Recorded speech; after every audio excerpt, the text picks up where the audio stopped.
कहते हैं इश्क और जंग में सब कुछ जायज होता है, लेकिन जब इश्क एक फौजी से हो जाए तो हर दिन एक इंतजार होता है, हर पल एक दुआ और हर मुलाकात ऐसे लगता है जैसे कहीं आखिरी ना हो जाए। ये कहानी है विराट और आर्या की, एक सच्चे प्यार की कहानी। दोस्तों, कहानी शुरू करने से पहले मेरी आपसे रिक्वेस्ट है कि अगर आपको कहानियां सुनने का शौक है, कविता सुनने का शौक है, तो हमारे चैनल आरजे दिव्या को सब्सक्राइब करें ताकि आप नई नई कहानियां सुन सकें। तो चलिए कहानी शुरू करते हैं। दरअसल गांव के एक छोटे से स्कूल में 15 अगस्त का फंक्शन था और स्पेशल गेस्ट के रूप में आए हुए थे कैप्टन विराट। स्कूल में बच्चे झंडा फहराते हैं, विराट भाषण देता है और आर्या तालियां बजाती है। आर्या धीरे से अपनी सहेली से कहती है, फौजी तो सख्त होते हैं, लेकिन इनकी आंखों में तो कुछ अलग ही सच्चाई है। विराट और आर्या की पहली मुलाकात वैसे तो एक फॉर्मल थी, कुछ स्पेसिफिक हुआ नहीं, लेकिन दिल में कुछ हलचल जरूर हुई थी। कुछ दिनों की छुट्टी में वो रोज मिलने लगे, बातों में हंसी और हंसी में छुपा प्यार। एक दिन विराट ने कहा, तुम्हें पता है, बंदूक थामने वाला हाथ जब तुम्हारा हाथ थामना चाहे तो डर भी हार जाता है। आर्या ने मुस्कुराकर कहा, और एक टीचर को जब किसी फौजी से मोहब्बत हो जाए तो हर अल्फाज इफादत बन जाता है। कुछ दिनों बाद विराट की बॉर्डर पर पोस्टिंग हो गई। रिश्ता अब दूरी और इंतजार की अग्नि परीक्षा में था।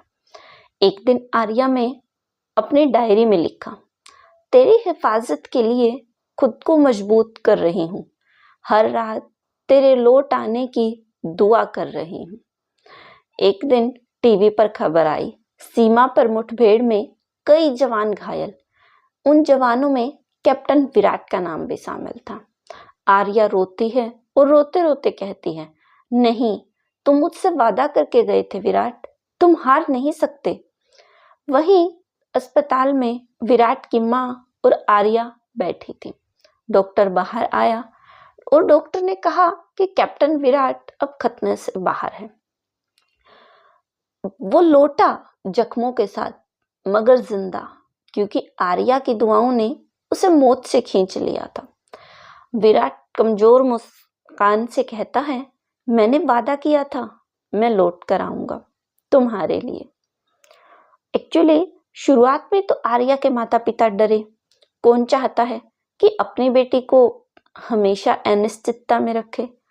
कौन चाहता है कि उसकी बेटी हमेशा डरी रहे कि उसका पति दोबारा आएगा या नहीं? लेकिन विराट की आंखों में सच्चाई और आर्या की आंखों में भरोसा देखकर वो मान गए। आर्या की मां ने कहा, हमने बेटी को बहुत कुछ सिखाया है और अब वो एक फौजी की पत्नी बनकर और भी मजबूत होगी। तभी विराट बैग लेकर निकलता है। आर्या गले लगती है और उसे तिरंगा थमाती है। आर्या, विराट जाओ, देश को तुम्हारी जरूरत है। मैं तुमसे नाराज नहीं, क्योंकि तुम सिर्फ मेरे नहीं, इस देश के भी हो। और यूं एक फौजी की मोहब्बत ने फिर से फर्ज को चुना, पर इस बार उसके साथ थी एक और वर्दीधारी, एक सैनिक की पत्नी। ये कहानी सिर्फ प्यार की नहीं, ये कहानी हर उस लड़की की है जो किसी फौजी से प्यार करती है।